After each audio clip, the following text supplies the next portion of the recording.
आज कहानी दो अलग अलग देशों के दो अलग अलग परिवारों की है। वो परिवार जो भारत और अमेरिका की तस्वीर पेश करने वाले हैं।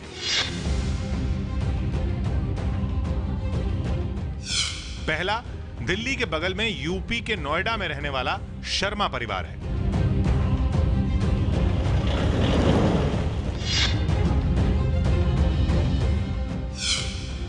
और दूसरा, राजधानी दिल्ली से करीब 12,000 किलोमीटर दूर बसा अमेरिका के शिकागो में रहने वाला खुशालानी परिवार।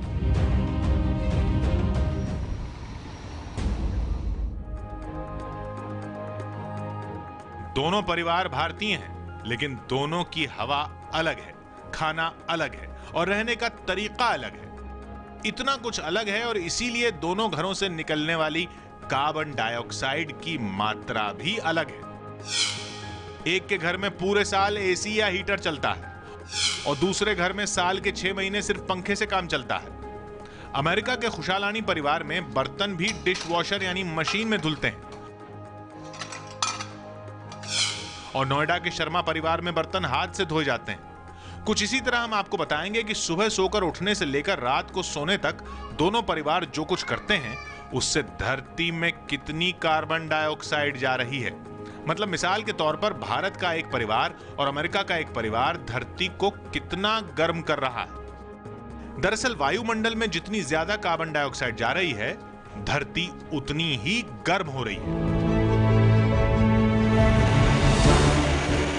सबसे पहले बात करेंगे बिजली की और इस सवाल का जवाब ढूंढेंगे कि भारत और अमेरिका दोनों में कौन सा परिवार ज्यादा बिजली खर्च करता है। शुरुआत शिकागो के इलिनॉय में रहने वाले खुशालानी परिवार से, जहां पति पत्नी और 3 बच्चे रहते हैं। 7 साल का कृष्णा, 4 साल का ईशान और 18 महीने का विहान।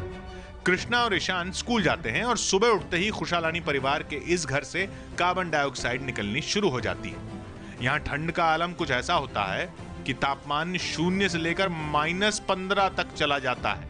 ऐसे में बच्चे जब स्कूल के लिए उठते हैं तो गर्म पानी चाहिए होता है। आपका हीटिंग जो वगैरह रहता है वो आपका बेसमेंट में रहता है।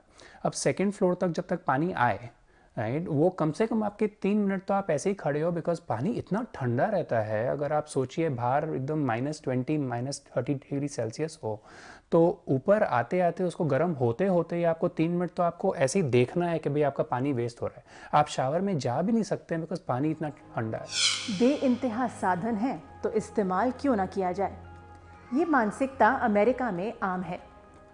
पानी हो, बिजली या फिर कागज, हर चीज का यहाँ बेतहाशा इस्तेमाल होता है। विकसित देशों में जो लाइफस्टाइल है उसमें ये सिर्फ एक दुरुपयोग नहीं है बल्कि जरूरत बन चुका है। और इस जरूरत का पर्यावरण पर असर कैसे कम किया जाए, अब इसका हल निकाला जा रहा है। खाना गर्म होने के लिए माइक्रोवेव का इस्तेमाल होता है। घर में बर्तन धोने के लिए डिश वॉशर चलाया जाता है। रही सही कसर अमेरिका की ठंड पूरी कर देती है, क्योंकि घर का तापमान एक जैसा रखने के लिए पूरे वक्त एसी या हीटर चलाकर रखना पड़ता है। इंडिया में हम लोग अपनी खिड़कियां दरवाजे इसे खुले रखते हैं। तो सबसे पहले तो वही एक बड़ा डिफरेंस आ जाता है कि यहाँ पे पूरा दिन घर की सारी खिड़कियां बंद है, दरवाजे बंद है, पूरा दिन घर में इधर हीटर या एयर कंडीशनर चल रहा है। उसके अलावा वहाँ पे लोग आके कपड़े बाहर सुखाते हैं। यहाँ आप ड्रायर में सुखा रहे हो, वहाँ पे बर्तन भी आप बिछा के सुखाते हो। यहाँ पे डिश वॉशर में ही हीटर ड्राई होता है जो और ज्यादा आधा घंटा लेता है। इसके अलावा घर में टीवी चलता है, लैपटॉप चलता है, मोबाइल चार्ज होता है, बच्चे गेम खेलते हैं और खिलौने भी बिजली से चलते हैं। कुछ उनके टॉयज भी अगर कोई हैं तो a lot of them are कि भाई कनेक्ट करके वो लोग खेल रहे हैं, देयर डिवाइसेस। अभी वी खेल रहे हैं या कुछ भी खेल रहे हैं, अगर खेलना है तो they always need some kind of energy to be some kind of electricity. Winter है तो बच्चे इतना बाहर जा ही नहीं सकते, राइट। सो फिर क्या, मतलब बाय डिफॉल्ट उसके वजह से कंजम्पशन हाई हो जाता है। भाई समर है तो लाइटिंग भी घर में ज्यादा रहती है। यहाँ पे अभी 4 साढ़े 4 बजे में तो पूरा अंधेरा हो जाता है, ऐसा लगता है रात हो गई है। जानते हैं हमारे घरों में सबसे ज्यादा बेवजह ऊर्जा का इस्तेमाल कहाँ होता है? इस तरह खाली चार्जर्स में, या फिर रिमोट के जरिए टीवी और डीवीडी को बंद तो कर दिया लेकिन टीवी की लाइट ऑन रह गई। एनवायरमेंटल स्पेशलिस्ट का कहना है कि जितना हो सके सोने से पहले टेक्नोलॉजी को पूरी तरह स्विच ऑफ कर देना चाहिए। इससे न सिर्फ कार्बन डाइऑक्साइड एमिशन में कमी होगी बल्कि बिजली के बिल में भी। ये तो घर की रोजमर्रा के कामकाज और जरूरतों का हिसाब है। अब जरा बच्चों की जरूरतों के बारे में भी सुन लीजिए। अब जो 8 साल का बच्चा है उसका खुद का लैपटॉप है, जो 4 साल का बच्चा है उसका खुद का डेस्कटॉप है, उसके अलावा वाइफ का एक लैपटॉप है, प्लस हमारे वर्क का एक लैपटॉप है। आपकी जो सीलिंग है वहाँ पे फ्लड लाइट्स हो जाती हैं। आपका जो लिविंग रूम है मिनिमम 4 लाइट वहाँ चल जाती है। आपका पैसेज है कम से कम 6 से 7 लाइट एक साथ आपकी जलती है। अगर आप सोचिए 2 रूम को लाइट करने के लिए आपके 10 से 12 बल्ब तो वहीं पे ये चले जाते हैं। शिकागो के इलिनॉय में रहने वाला खुशालानी परिवार जितनी बिजली खर्च करता है उससे करीब 2.53 टन कार्बन डाइऑक्साइड हर साल वायुमंडल में जा रही है।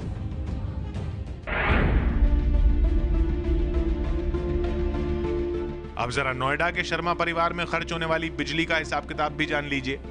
घर में कुल 5 सदस्य हैं, पति पत्नी, 2 बच्चे और एक ड्राइवर। राज शर्मा पेशे से बिजनेसमैन हैं और पत्नी प्रीति बुटीक चलाती हैं। ये कमरा 12 साल की खुशी और 7 साल के धैर्य का है। भाई बहन अपने कमरे में ही टीवी देखते हैं और पढ़ाई भी करते हैं। कमरे में रोशनी ऐसी है कि दिन में भी ट्यूबलाइट जलाए बिना काम नहीं चलता। ज्यादा गर्मी में एसी और सर्दियों में ब्लोअर भी चलता है।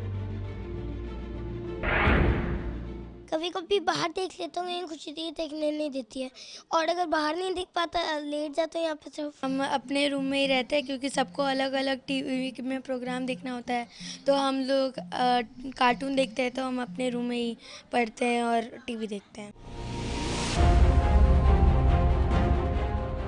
दूसरा कमरा मास्टर बेडरूम है। बहुत कम ऐसा होता है जब पूरा परिवार एक ही कमरे में हो। ऐसे में 2 एसी, 2 पंखे, 2 ट्यूबलाइट और सर्दियों में गर्म पानी के लिए गीजर भी चलता है। गीजर है, आपका चल नहीं चल रहा है, आप उसमें नहीं बनते सकते। समटाइम 2 मीटर भी चलते हैं। वॉशिंग मशीन है, बस मैडम भैया हस्बैंड के बिना काम चल सकता है, वॉशिंग मशीन के बिना काम नहीं चल सकता। शर्मा जी की रसोई में भी कम बिजली खर्च नहीं होती। माइक्रोवेव से लेकर मिक्सी तक और आरओ से लेकर फ्रिज तक का इस्तेमाल होता है। घर में 600 लीटर का फ्रिज है। रसोई से बाहर निकलिए तो म्यूजिक सिस्टम से लेकर मोबाइल तक की लंबी फेहरिस्त है जिसमें बिजली का इस्तेमाल होता है। कम से कम 2 तो है कि बच्चों का है, हमारा है, अलग अलग है। बाकी सर्वेंट को भी एक कूलर तो दिया हुआ है गर्मियों में, तो फ़ैन के साथ में कूलर वो भी चलता है। यहाँ एक तो पावर कट इतना ज़्यादा है तो आधा काम इन्वर्टर, वो भी डबल बैटरी का है। शर्मा परिवार साल भर में जितनी बिजली खर्च करता है उससे करीब साल भर में 1.58 टन कार्बन डाइऑक्साइड वायुमंडल में जा रही है। दोनों परिवारों की कारें कितना कार्बन धरती में उड़ेल रही हैं वो भी जान लीजिए। अमेरिका के खुशालानी परिवार और नोएडा के शर्मा परिवार, दोनों ही परिवारों में 2 कारों का इस्तेमाल होता है। शर्मा परिवार के पास तो एक बाइक भी है। वाइफ अपनी वर्किंग है, मैं अपना वर्किंग हूँ, साफ सी बात है। गाड़ियाँ हैं, अब जैसे बच्चे हैं, बच्चों से स्कूल जाना है तो एक गाड़ी उसके लिए अलग से है, वाइफ और बच्चों के लिए गाड़ी है। एक गाड़ी मैंने अपनी रखी हुई है। अब इससे कम मैं क्या करूँ, पहले मेरे पास 6 गाड़ियाँ होती थी, अब धीरे धीरे 6 से 2 पे तो आ जाऊँ। 2 से नीचे पॉसिबल नहीं है। एक बाइक भी ले लिए उसको बचाने के लिए। बाइक 7 छोटे मोटे काम होता है, बाइक से 7 कर लेता है। शर्मा परिवार के पास जो छोटी कार है उससे 3.48 टन कार्बन डाइऑक्साइड वायुमंडल में जा रही है। एक बड़ी कार है जिससे करीब 5.36 टन कार्बन डाइऑक्साइड वायुमंडल में जा रही है। हालांकि अमेरिका में रहने वाला खुशालानी परिवार हाइब्रिड कार का इस्तेमाल करता है। अगर हाइब्रिड कारों के अलग अलग ब्रांड्स की तुलना करें तो प्रदूषण के स्तर भी अलग अलग हैं, लेकिन ये लेवल्स भी पर्यावरण संरक्षण एजेंसी के रेकमेंडेड लेवल से कम है।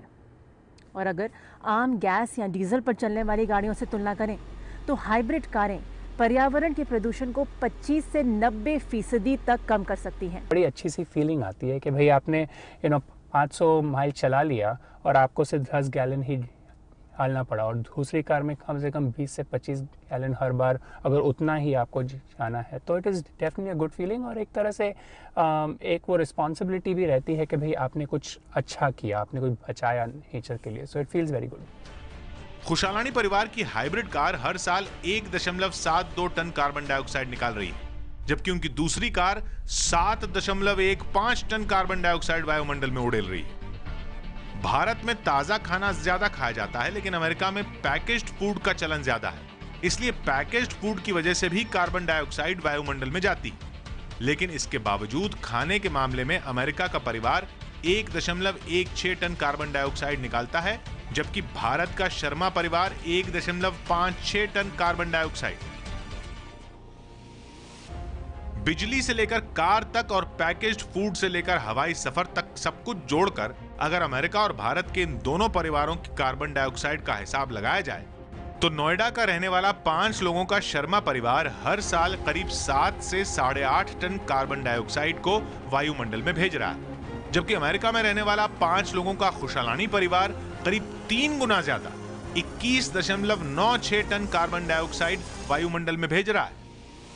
कार्बन निकालने के मामले में परिवार ही नहीं, प्रति व्यक्ति के हिसाब से भी भारत का नंबर काफी नीचे आता है, लेकिन कुल कार्बन निकालने के मामले में दुनिया में भारत चौथे नंबर पर है। दुनिया का कुल 26% कार्बन छोड़ने वाला चीन पहले नंबर पर है। अमेरिका दुनिया का करीब 17% कार्बन छोड़ता है। यूरोपीय यूनियन 13% और 6.5% कार्बन छोड़ने वाला भारत चौथे नंबर पर है। तस्वीर आपके सामने है कि कौन धरती को कितना गर्म कर रहा है। धरती को गर्म कर रही कार्बन डाइऑक्साइड को वायुमंडल में जाने से कैसे कम किया जाए, इस पर फ्रांस की राजधानी पेरिस में 190 देश मिलकर चर्चा कर रहे हैं। लेकिन इस बार सिर्फ चर्चा से काम नहीं चलेगा, क्योंकि धरती की बिगड़ती सूरत को अगर बचाना है तो दुनिया को कुछ ठोस कदम उठाने होंगे।